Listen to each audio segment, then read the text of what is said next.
Okay, quick video. People have been wanting to see his bike.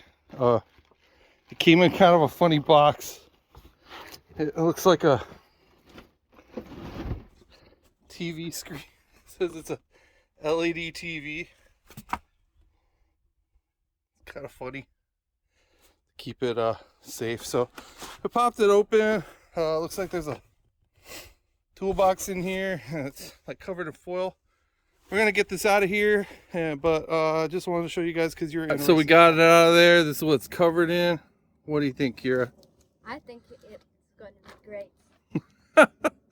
Okay. We got out of the box though, so yeah. Looking pretty good. It is Beanie Boy Pro. Oh, cool. Good to know. All right. Let's get the rest of it. All right, so we got the box all and done. Got the bike out, and it came with a few things to show people.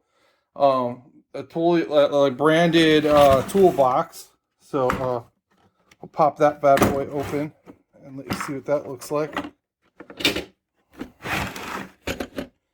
So nice.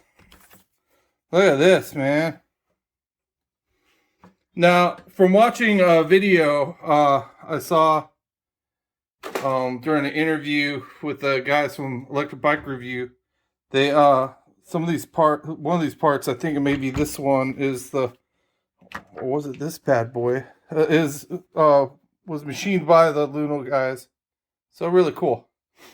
And there's a silver bag that came, and it's got the pedals in it too.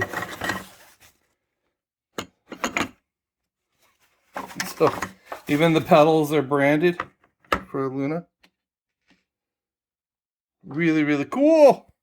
Dude, getting pumped. The bike came 100% together. All I had to do was turn the wheel and it just tighten it. It's ready to go. I got to charge it up, I guess. But I don't have to assemble nothing.